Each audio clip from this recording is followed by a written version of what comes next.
Welcome to the daily update, where I'll go over the action in the market for Wednesday, August 13th, and we'll see how things look for Thursday, August 14th. Before diving into today's video, if you find it helpful, consider a 30-day free trial to the SPX investing program. This trial lets you explore my unique approach to market analysis. Full-length daily and weekly videos are available on a delayed basis after the market closes. For immediate access, become a member by clicking on the link below.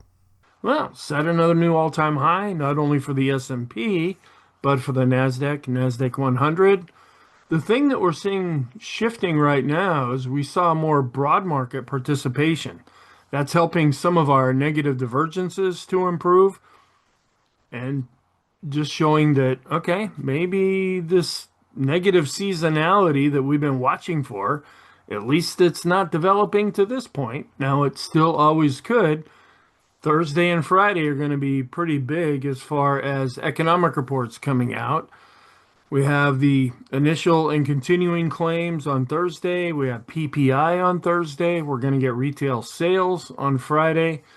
Those are pretty influential reports. And then, of course, we have the potential upcoming summit between Trump and Putin. We've got trade deals that could come out. We have tariff news that could always break. But in the meantime, the market's holding up quite well and actually hanging in there. This might be one of those reverse self-fulfilling prophecy things where so many people were expecting weakness in August and September.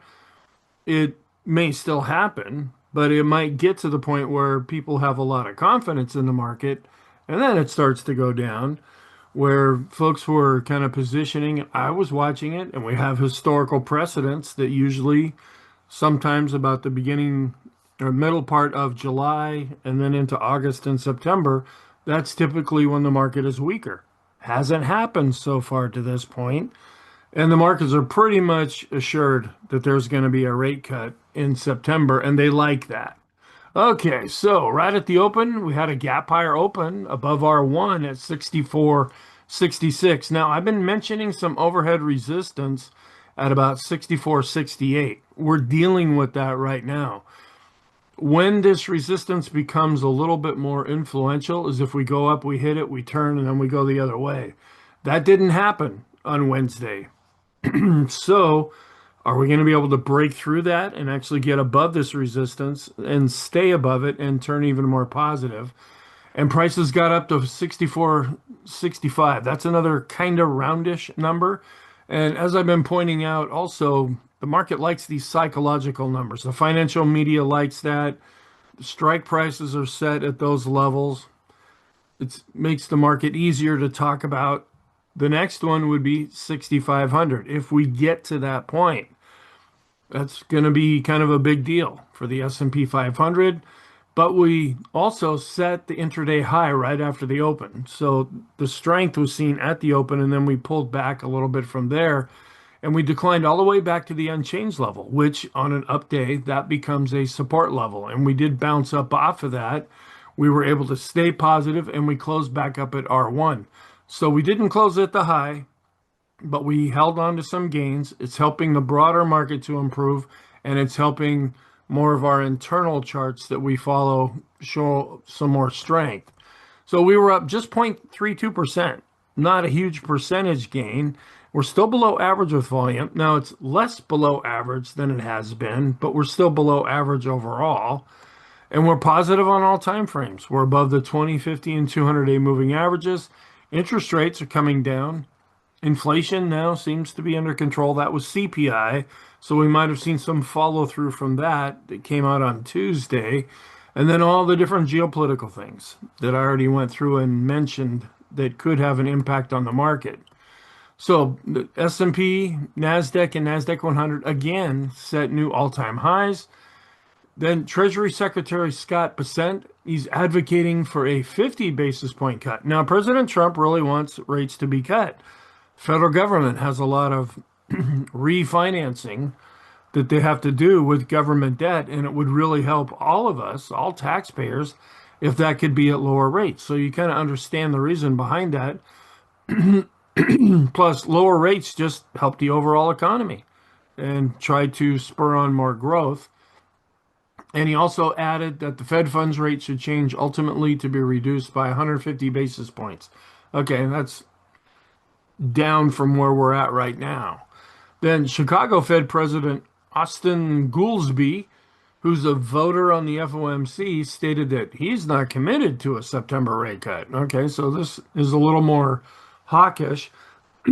I would take Percent's statement more as political.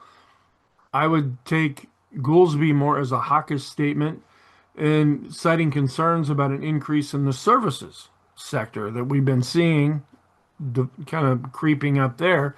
Then Atlanta Fed president, who I don't have the name here, but it's a non-voting member, stated that the central bank can wait to make policy adjustments because the labor market remains strong.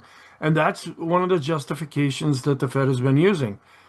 We're not seeing a real big uptick in initial claims. They're kind of holding steady.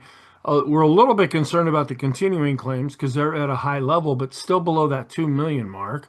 We did see a weaker than expected employment report on August 1st, and that's causing some concerns there and giving the market to pretty much justify that there's going to be a rate cut in September. Small caps and mid caps, they like these lower interest rate ideas coming out there. But we've been fooled by both of these areas before, saying, okay, is this the breakout? I remember 3 years ago saying, okay, it looks like small caps, so they're really going to break out. They have what's called this Santa Claus rally, which starts in December and then generally goes through into January. Sometimes it can even go longer than that. It looked like all of that was coming together, and then it just stopped and went the other way. Mid caps had been stronger over the last couple of years, but in 2025, they've really been lagging behind. But in Wednesday's session, we did see the mid caps actually having a good day, and their chart is improving. And we're starting to see some more consistent positive short-term conviction here. We don't have the Stochk RSI on the chart yet, but we do have the Williams percent R. Again, that's been on here. Both the CCI charts, the stochastics, all three areas are now starting to look extreme. We're still far away from the 20-period moving average, and now we have the RSI, the short term, based on nine, based on 9 periods. That's starting to just barely be extreme. Intermediate term, we're getting up into the +3 channel of the standard deviations chart, so that's looking more extreme. The Shan trend meter, it's getting up into that darker green area. The second day now, we closed outside of the upper Bollinger Band, and that's what the percent B indicator measures, and we're far away from the 50-period moving average. No overall changes here.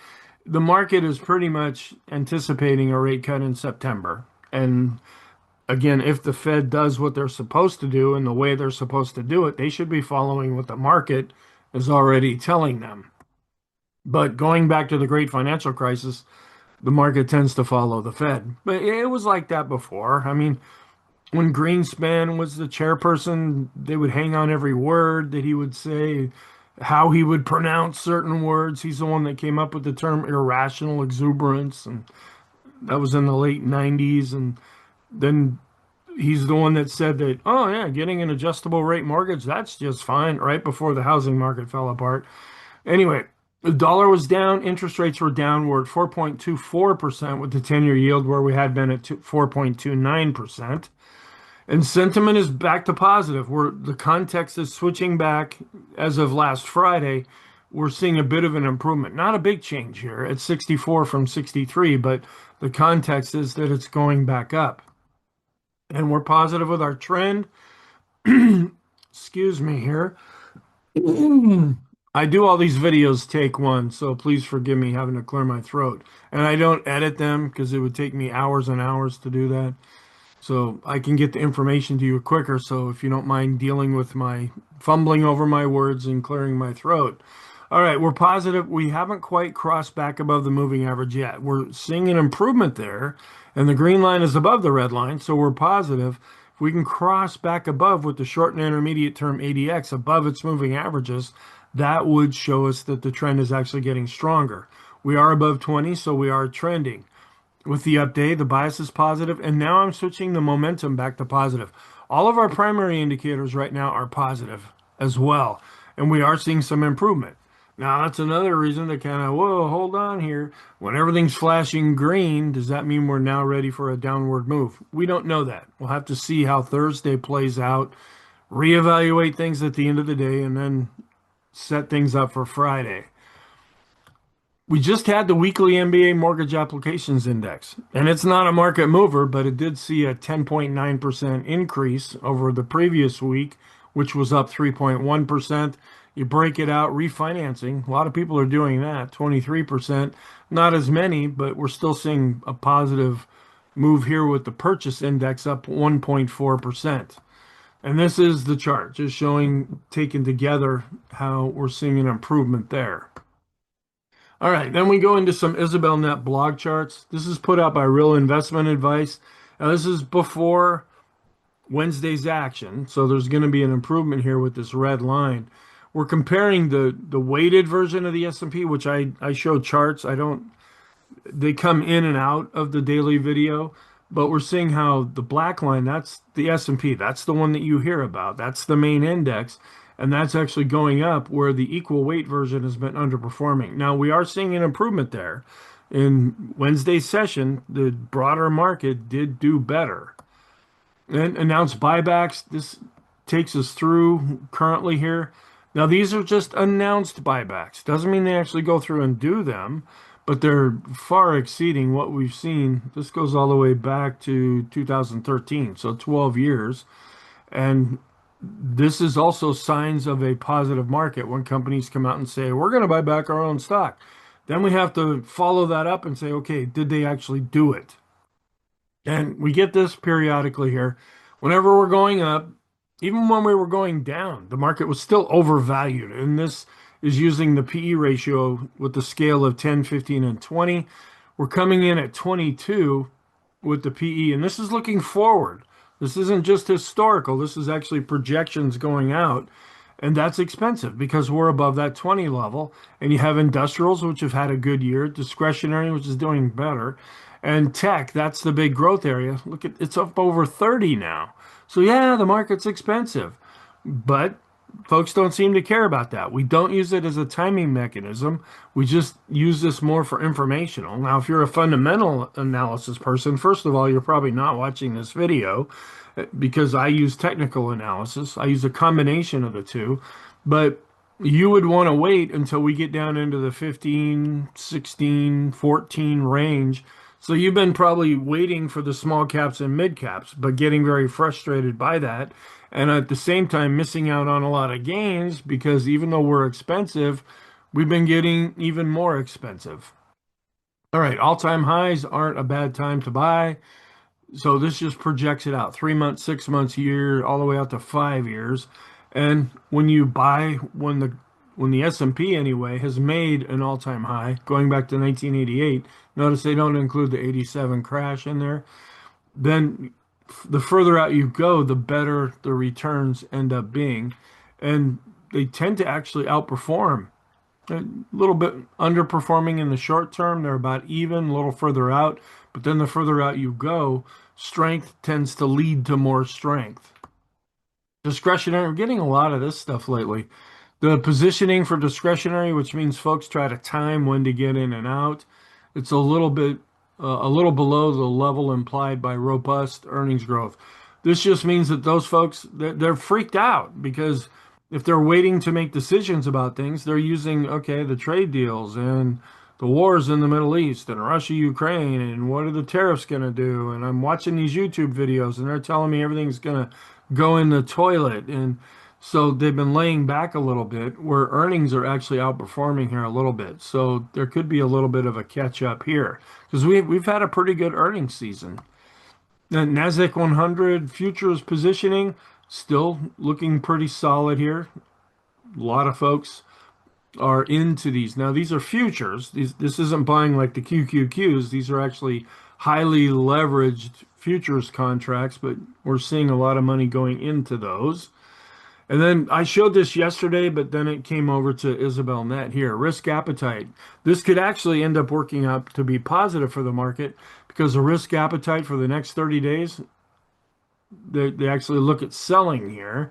And then what's the outlook? A lot of folks are predicting that the market will go down, which may be helping it to actually stay up and continue to set new all-time highs. You kind of have to use reverse psychology a lot with some of these charts. All right, then weekly flows into cryptos. We're actually seeing money coming out. Even though Bitcoin's doing well and a lot of the cryptocurrencies seem to be holding up quite well, we're seeing money coming out of them right now, according to this chart. And then exposure to equities by commodity trading advisors, they are coming out a little bit. That could end up being positive, but we're still getting a positive reading overall.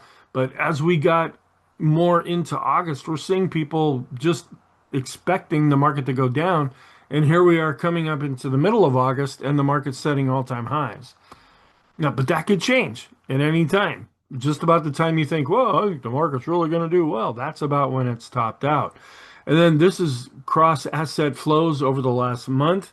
A lot of money going into money markets right now, just cash on the sidelines, but does not necessarily mean it'll go into the stock market.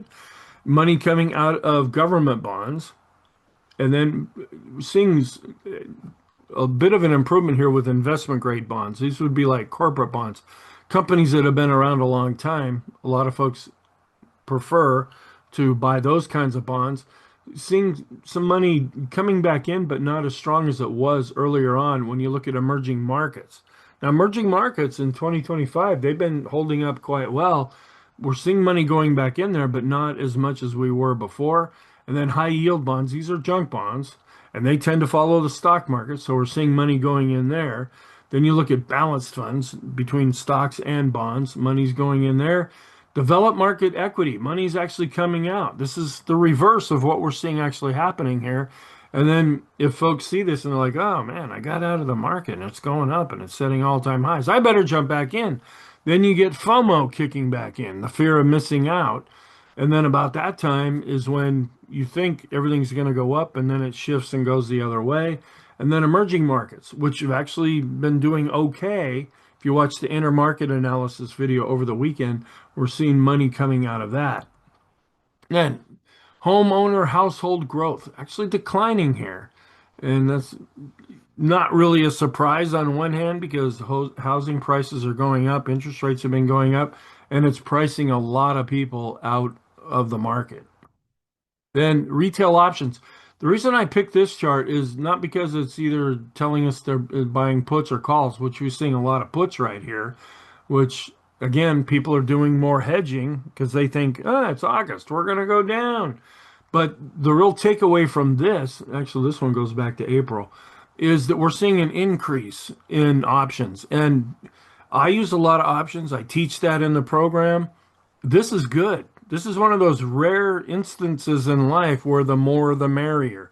The more volume we see in the options market, the better it is for us. The bid-ask spreads are closer to each other. The volume is greater. We can get in and get out quicker. That's actually, I take it away as quite a positive thing. Then institutional investors with equities here, it's starting to get a little bit high here, but we have a little bit more room to go. And it's getting at kind of a high level right now. And valuation and earnings, then really you could stop this and maybe look at these different charts, but the takeaway is kind of in the explanation. We hit the low in October 2022, and we've been bouncing up since then. The S&P is up 84% from that October 2022 low. Since that October 2022 low, earnings are up 18%. And the PE is up 48%. So it went from like 19 to 22 or something. That's a huge move there, whatever you want to, however you want to calculate that. It's normal for valuations to lead during the first year or two, that's nice and ambiguous, of a bull market as price anticipates earnings. We're still seeing solid earnings, and that's what's justifying prices going up. So seeing a multiple still lead after 34 months is unusual. Because, okay, 12 months, 24 months, now we're into 34 months of this move. So it's, and we have another chart, I forget the name of it right now, that we talk about later on. I'll point it out when I get to that chart. Mastering the stock market is challenging and can take decades to achieve. Most beginner traders and investors feel overwhelmed and often fail. Stay ahead with the SPX investing program. Members gain access to the full program. Other options include immediate access to videos as they become available. Alternatively, the daily and weekly newsletters may be helpful. Click on the link below to find out what's best for you. We've been in this current uptrend that's just lasted for a few months, kind of long here. All right, here is the intraday chart where we set the high right after the open and we got up around the 64.75 level. And then we came down from there, but we didn't go negative. We came down to the unchanged level. And then this was kind of encouraging because we could have just tanked from here, but we started to see some bounce back up here and we closed back up at R1. And a little bit up in the initial overnight session. I looked at it right before I started recording, but this is many hours before the market opens. And now we're seeing this shifting a little bit. We're seeing value now starting to outperform growth. Now that's okay if both the blue line and the red line are going up. But value actually had a really good day where growth underperformed. Growth was down for the S&P, and we can see that here with the growth to value ratio intraday for the S&P. Is this starting to change? Is this the market getting more defensive? We can't really make that assumption yet. We go back from when we set this low in early July and we've been going up. We're plateauing here, but are we going to start to go down? That would be the market getting more defensive. So end of day growth was down where value was up pretty strong. It was up less for the mid caps and up less for the small caps. So we're seeing a bit of a hit here with our end of day growth to value ratios with the small caps going down but still positive. Mid cap growth to value coming down but still above its 50-day moving average. We also took a hit here with the S&P growth to value ratio, but the longer term trend is still up. And we actually came down after setting an all-time high with this growth to value ratio. And we did see an improvement, though, with discretionary to staples, but we've been lately kind of range bound here. But in the bigger picture, the discretionary to staples ratio is still positive. That's what we want in a more positive market. Then I bring these up from time to time, and I usually go over them in the weekend video. The top area, this is the weighted version of discretionary to staples. And that's been kind of chopping higher for the most part. But this includes Amazon and Tesla in discretionary. And they're huge companies and they have an impact on the weighted version of discretionary. So sometimes this isn't really telling us the true story of what's going on. So down here, we use an equal weight version of discretionary to staples where Amazon and Tesla, they're counted the same as all the other stocks in the sector. This is showing an improvement after it had been plateauing sideways. We are seeing an improvement with tech, which is growth to utilities, which typically is considered to be more defensive. And then biotech is really coming back and outperforming healthcare. Biotech is growth, healthcare is defensive. And then we look at the hotels, which are discretionary, because you could sleep in your car if you have to, versus utilities. That's starting to come up after it had been underperforming. If these areas can continue to go up, that would also show that the market is getting stronger. So here's the short-term trend. We're just starting to cross above the moving average here. And we're positive because the green line's above the red line. So we could be beginning for a strengthening trend here in the intermediate term. We're just a little bit above the moving average right now. So you could suggest that this is now a strengthening trend that's positive because the green line is above the red line. And we continue to be below average with volume. You can see we were below average on Wednesday, but less below average. It's like we've picked up with volume every day so far this week, going back to last week, but we haven't been able to cross above that average threshold. Sentiment still continuing to decline, showing fears coming out of the market when we look at the VIX, both with the line chart and the bar chart. But this is what we typically see this time of year. The VIX has a tendency to go up. Right now, it's going down. Are we in this little downward move here before we get set to really go higher with the VIX? We don't know. You could make a case for that because seasonally, this is typically a weaker time of the year. It just hasn't happened yet. I've been watching this since about the middle part of July, and we're not really setting in motion any kind of sustained weakness. And here's the VIX of the VIX. saw a little bit of an uptick here, going back above the moving average with the bar chart and the closing value with the line chart. And we're back up into this red area now with the skew index. This could be call options.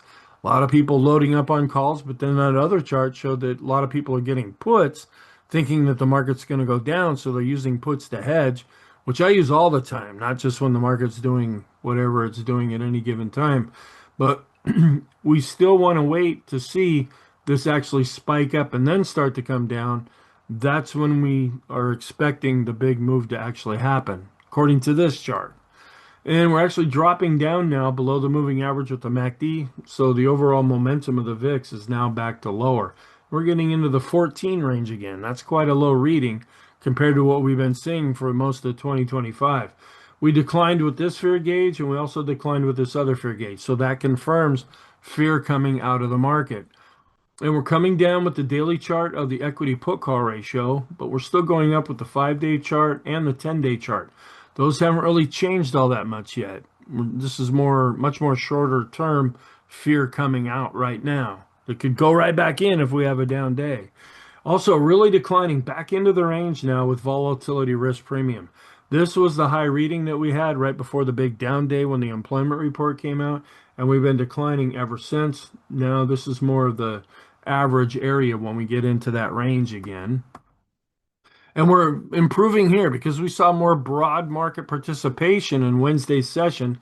Now we're back to setting an all-time high with the advanced decline line set on based on price.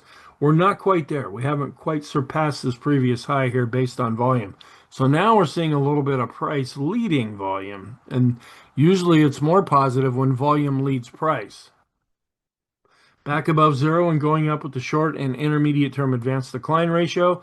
Back above zero with our advanced decline oscillator that goes over the last 10 periods. It had been coming down. Now we saw that bouncing back up on Wednesday. And we are improving here. We're starting to turn up with our 5-day chart and really starting to turn up a little bit here with our 10-day chart. And we really didn't see any new lows. We're seeing a bit of now of an expansion of the new highs, and that's showing more internal strength. And we're positive with all three of our smart money indicators. We're above the moving average here. The boom indicator is above its moving average, but we are above this red line, which means we might be getting a little bit extreme. But what this indicator is supposed to measure is how far away is the indicator from the moving average. And you can see we're not that far away here, but we use this more as a directional indicator as well. Now we're flat pretty much with the chicken money flow. This was surprising.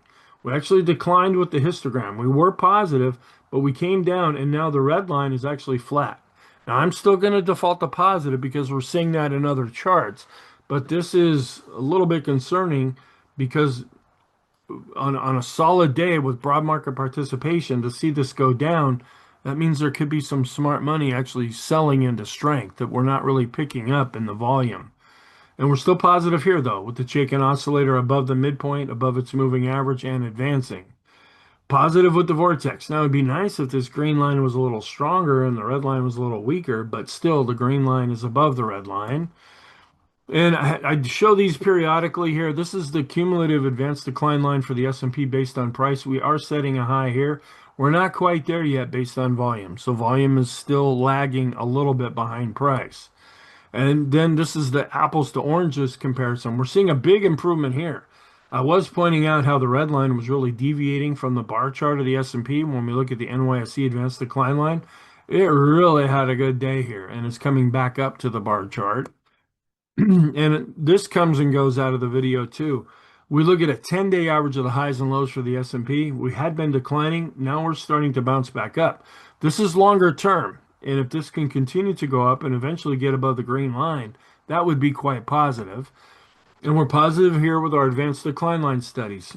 All the indexes are up above their advancing moving averages, even the small caps. And then here's the NYSE advanced decline line, setting a new all-time high here. So that is quite positive. And then we look at another broad market measure of the 5-period moving average of the highs and lows. We had come all the way back down to this blue line, which is the zero level. Now we're starting to bounce back up. So we are seeing an improvement there. And then we break it out based on common stock. We're not quite back to an all-time high here based on price, and we're lagging a little bit here based on volume. So the NYSE is holding up, but then when you just look at the common stocks in the NYSE, they are lagging a little bit. Just something to be aware of there. And we're finally back above 50 with those stocks in the S&P above their 20-day moving average. We had been negative and we were improving. Now we're back above 50 and showing some strength. We're improving with the 50 period moving average study, 100 period moving average study, and the 200 period moving average study. So we're seeing more broad strength coming back into the S&P 500 that way. And we are a little bit above this pivot point. I was pointing this out. This might have been producing overhead resistance. We're above it right now. Now we want to ask, can we stay above that and maybe go give this next pivot point a run for its money? But we did pick up with volume here, but we're still below this moving average line. We are improving and we're above 50 with the 20, 50, and 200 period moving averages on the S&P. We're above the midpoint and going up, but we're not extreme with the Stochk RSI, where for now, for 2 days, we are extreme, even though it declined a little bit with the Williams percent R. The CCI 14 is extreme and the CCI 20. That's suggesting when the bigger picture is positive, like it is now, that's showing positive momentum. And the stochastics, you can't get much higher than the reading we had after Tuesday. So it's coming down a little bit here, but it's still above its moving average. Extreme positive in the short term. We're getting extreme positive in the intermediate short term, and now we're above the moving average and getting extreme with the long short term stochastic. All right, and we're above the midpoint with the force index. That's positive. And we're improving with the short-term trend based on 20 periods. We're above both the lines. The lines are now starting to turn back up. And we're up into the +3 channel now with the standard deviations chart. We are improving, but we're still below zero with the balance of power. We're still a little bit concerned as the S&P was going up. We were seeing this actually going down, and that was a negative divergence, which is improving. And if we can get above zero and keep going up, it would pretty much negate that negative divergence. Positive with the go, no go with the darker blue bars. We're coming up and actually exceeding the highest high value. That's turning the blue line up. That's positive. This is the one, Landry Light. That's what I was trying to think of. Now, this is shorter term. This just goes back to the beginning of May, which, according to this system, that's when we started in an uptrend after all this gyration that went on in April. And we're 72 trading days into this trend now. And we're above this dashed line. It usually starts to mark things when we get to 40 days in an uptrend. So it just means that this has been going on for a long time. Also, still positive here with the proper order. And actually seeing some improvement finally with the TTM squeeze. We were going up with the S&P. The TTM squeeze is going down. That was a negative divergence. If we can continue to go up with the TTM squeeze and actually turn to the lighter shade of blue, which it looks like it's trying to do, that would be more positive. But we're not seeing much change here with the ease of movement. We're just a little bit above zero. It's positive, but not really showing any strength.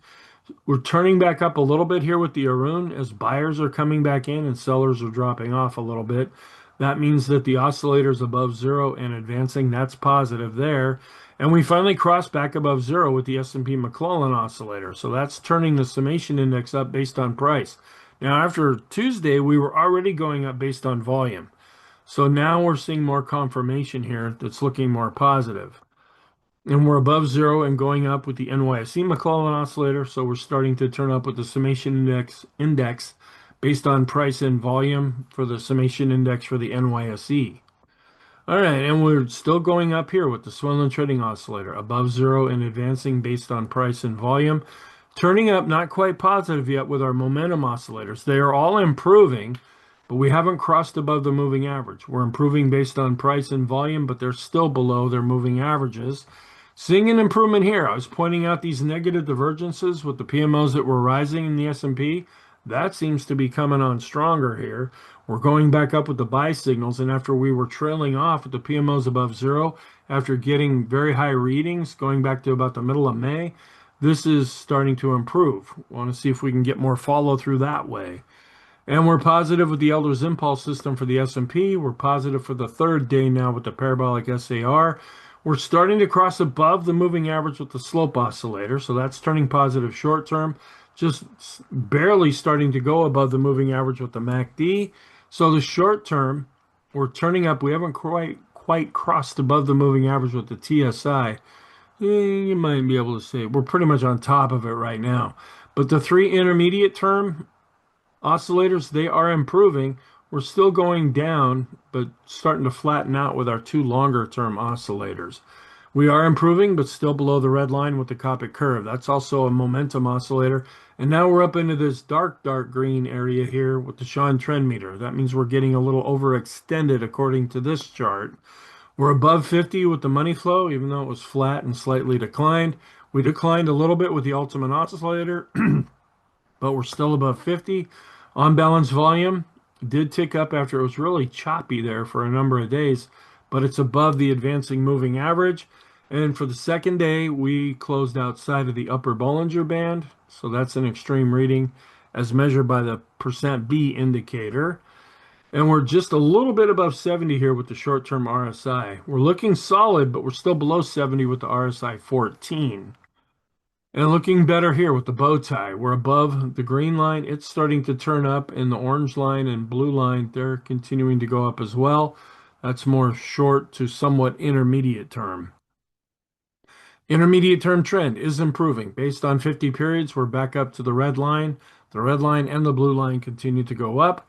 We're above all the moving averages, and the moving averages are still going up, but we're far away as measured by the boom indicator from the 20 period and 50 period moving averages. We use this like an oscillator, and we're positive with the bullish percent index, advancing above 50 and above the moving average, going back up with the NYSE bullish percent index, and we finally crossed back above 50 with the NASDAQ 100 bullish percent index. This had actually been negative. Now it's turning back and looking more positive. And this is the weekly chart of the S&P. This was the 64.68 level, and we're at 64.66 right now. This is kind of a big deal here. Now, can we get above that and then close above it? That would mean we would break above this resistance point. I've been trying to point this out for a little while now, even when we were kind of far away from it still, but we're there now. If we can get above that, that's going to be longer term, more positive. Or is this going to stall things and then we're going to come down for a while from here? But when you look at all of our different trends, we are positive. The Heiken Ashi open candles, that's positive, pointing up with the Kegi chart, positive with the Renko chart, positive with the three-line break chart, and enough of an upward move to draw in a new X. And now we have an ascending triple top breakout that was generated on Wednesday. That the point and figure chart is also showing some improvement here. Long term, looking good with the 150 and 200. Now we're getting close to this red line with the 150. We're a little bit further away with the 200. We take a little bit more note of this if we get above these red lines. Now we can get up here and stay up here for a while if the market's really strong. We just want to know that that is happening. And we're crossing ever so slightly above the red line. This is the long-term oscillator called the Special K daily chart. We're still positive on the weekly side. Now we're starting to see that confirmed with the daily chart. And positive on all time frames on all the different indexes here. And still positive with bonds in the short and intermediate term. Commodities are now showing a little bit of weakness.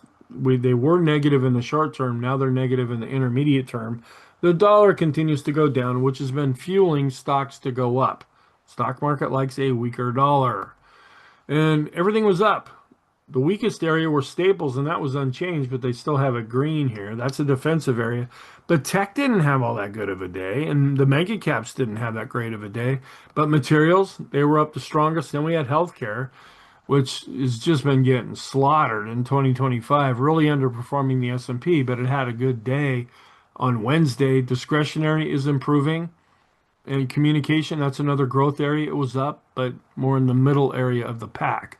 So not a really good day for growth. It was more of a value and broad market strength that we saw coming in, which can be good in and of itself. Canada setting another new all-time high. S&P with another new all-time high. NASDAQ and NASDAQ 100 new all-time high. Then Canada, I guess, did even better than that and got above 28,000. Discretionary having a BPI cross above 70, that's growth. That's positive. Healthcare, we're crossing back above 50 with its BPI. And materials had a bullish MACD crossover. It had switched a little more negative. Now it's turning back and looking more positive.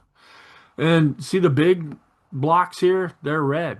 This is Nvidia, Microsoft, Google, Meta. They were down. Tesla was down slightly. You had Amazon up a little bit.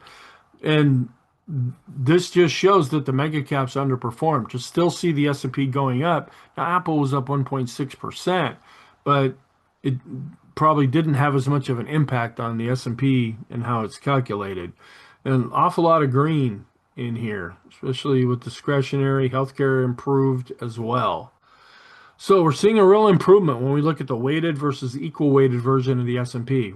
I was concerned that we were going up with the S&P. This was going down on a closing basis. Well, we made up a lot of ground in Wednesday's session. But I just want to show here, even though we're setting all-time highs with the S&P, we're close, but we're not quite back to an all-time high with the equal weight. And we're a little further away with the equal weight version of the QQQs, which is the NASDAQ 100. It's up and it's looking okay, but we're not quite back to an all-time high here. The Dow finally breaking above this pivot point, not at an all-time high yet, but looking more positive, up over 1%. Positive with the diamonds when looking at the Eller's Impulse system, setting a new high and now dealing with this R1 pivot point. We're just right about on it now with the NASDAQ, but we're positive with the Eller's Impulse system for the NASDAQ, a little bit above this R1 level here with the NASDAQ 100. So since we're above this with the NASDAQ 100 and kind of right on it with the NASDAQ and right on it with the S&P, does that mean that the market really has a chance to break above this pivot point? And that could be more positive. Now, these are daily charts where the S&P overhead resistance that I'm looking at is on a weekly chart. And we're positive with the Qs, looking at the Elder's Impulse system. We're finally back to turning positive. We've been negative since the end of May here, around Memorial Day. They tried to go up here a little bit, but we've been drifting lower overall with the NASDAQ 100 momentum and getting a little bit further above this long-term trend line. Doesn't seem to be posing a problem, at least yet. And here we go. We were up over 2% with the small caps, the S&P 600, getting close to a golden cross, but not quite there. We're already seeing a recent golden cross right at the beginning of August with the Russell 2000 small caps, and they were up less than 2%. But are we finally seeing some kind of a breakout that's actually going to last for a while? And we're turning back to positive with the MACD, and we're getting kind of extreme, though, with the RSI. Positive with the Elder's Impulse system for the small caps. Also, finally getting above this first pivot point. We cleared the other pivot point in Wednesday's session with the mid caps, so that's improving. And positive with the Elder's Impulse system for the mid caps. Financial sector, it was up a little over 0.5%. It's trying to bounce off its 50-day moving average. A little bit of a tick up here, but we're still seeing in the bigger picture where the financial sector has been underperforming the S&P 500. And the Wilshire broad market measure setting an all-time high with the total U.S. stock ETF. We're actually down a little bit with the FANG index. This also shows how the mega caps underperformed. So Apple was up 1.6%. It's been pretty strong lately since that news came out, and they're more tariff-friendly for the iPhones. And Amazon was up 1.4% above its 50-day moving average. We were down 1.64% with Microsoft, but it's been doing quite well lately. Google was down 0.68%, also still in an uptrend. Meta was down 1.26%, but also still in an uptrend. Tesla was actually down a little bit. It's been climbing back above its moving averages. We're actually in a downtrend here with the blue line, the 50-period moving average below the 200, but price is still above both of those. Nvidia was down 0.86% off of its previous all-time highs, but it's still in an uptrend. And Netflix, after getting back up to its 50-day moving average, now it's starting to fall back down 1.7%. Semiconductors, not the Dow Jones semiconductors, but the SMH ETF, that is now setting another new all-time high. But we're not seeing that confirmed by some of the other indexes that we follow. We are improving here with the semi to tech ratio. That's what we want to see. We want this to really go up. It had been declining. Now it's been showing some improvement. And I wanted to show this. I haven't shown it in a long time here, but the home construction to 3 to 7 year bonds, for the first time in a long time, because they like interest rates going down, this was one of the areas that was getting weaker in late 2024. We were seeing this coming down. The market was doing fine, but this was starting to roll over here. And it's been under pressure for most of 2025. Now, for the first time, we're back above the rainbow. If we can keep going up and see the lines start to turn back up, this would really be healthy for the market. And then just keeping an eye on the retail sector because it had a pretty good day as well. When you do a ratio between retail and the S&P or the SPY here, we're kind of at the top end of this recent range, but you look at it by itself, we're in an uptrend. We could be breaking out, but we have some previous highs yet to deal with here, at least more recent highs. We got a ways to go to get back to the all-time high. And we're just under 70 here with the RSI. So this might be getting a little overextended right now. And then when we have, or we call bellwether industries, they're seeing a real improvement here. The semiconductors are going up. Home builders really improving there. Transportation had another good day, showing a good day with retail. And regional banks, after just kind of going along sideways and had been declining, they're not back to these previous highs yet, but they are improving currently. And seeing a little bit of an improvement here with the short-term correlation when we look at US versus world stocks, leveling off here with the longer-term correlation. Still going down with oil, getting into the high 62s now, and in a downtrend, dropping below its 50-day moving average with the dollar, which this has been helping stocks to go up. And we're still well below the 4.5% level with the 10-year yield. After we had been seeing the 10-year going back up, it did drop pretty significantly in Wednesday's session. Going back up based on price of the 10-year. And let's see.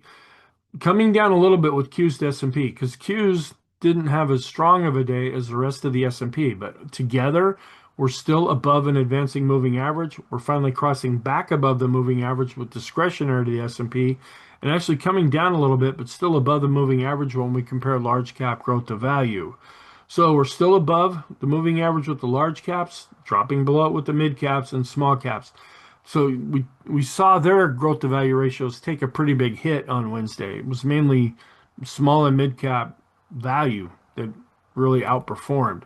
All right, so what's our outlook? We're still dealing with earnings season, but not as many as it applies to the S&P. Most of those companies have now reported. We're positive on all time frames. The negative divergences are improving. I still have a question mark here because they could fall apart again at any time. But for right now, we are seeing an improvement, and we're dealing with overhead resistance. We're kind of right at it right now with the S&P longer term, the NASDAQ, and NASDAQ 100. Are we going to be able to get above that? And we're going to have initial as well as continuing jobless claims. PPI, that's another big report coming out. And then geopolitical things that could have an impact on the market. Right now, the market is mostly fixated on the trade deals and tariffs. And here is the calendar where we're going to have retail sales, industrial production, and capacity utilization on Friday, and then consumer sentiment as well. And this shows how both of these are pretty important.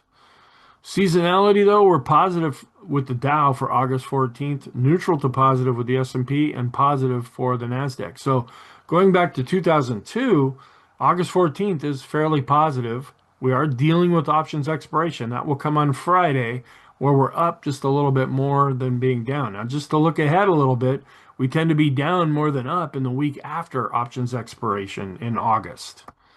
And here we're seeing what should be post-election weakness. Hadn't happened now. We're going up with the S&P, but this is typically what has happened during post-election years. And we still have a few more days of that negative seasonality before it tries to bump a little bit, but it doesn't really get much better. But the market could continue to buck the trend, the historical trend that we're seeing here. And this is what we're seeing. Going back to 1950, during post-election years, we have yet to have a positive August. And this also shows how August is pretty weak in August during a post-election year. This also shows weak seasonality for August through September, even into October. With each video and course, members learn to implement the consensus approach, a unique analytical method. Unlike relying on a few indicators that eventually fail, this approach overcomes analysis paralysis by using the weight of the evidence to draw conclusions. Developed over decades across all market conditions, explore the SPX investing program and start with a 30-day free trial. All right, so kind of getting a short list now on the negative side. We're improving, but we're still technically negative here with our S&P McClellan, our oscillators and the Copic curve, but we're really showing some improvement. And the Zohorchak method, it's still at a -6. It's improved from a -10, but it's still minus. So that's why it's negative. And that's it. Now, you could make a case that, okay, maybe we're not seeing a consensus here with the Chaikin money flow. It was flat and it actually declined on Wednesday when the market went up. But we are looking positive with accumulation distribution and the Chaikin oscillator. And everything else is still positive here. Growth to value, discretionary to staples ratios. Both the S&P and NYSE McClellan oscillators and summation indexes are back to positive. The Swilling trading oscillator, parabolic SAR, all the bullish percent indexes for the S&P, NASDAQ 100, and NYSE are positive again. Ease of movement, money flow, and ultimate oscillator. These are secondary indicators. That's why they're in white. The vortex, that's gold, that's a primary indicator. It's still positive. It'd be nice if it showed some more strength, but it's still positive. And now we're finally back to positive with the momentum for the NASDAQ 100. And then the financial sector, but it continues to underperform the S&P 500. But you look at the chart by itself, it's still in a pretty solid uptrend. And then we have the long-term special K chart. Haven't been able to add this to the positive side for a long time.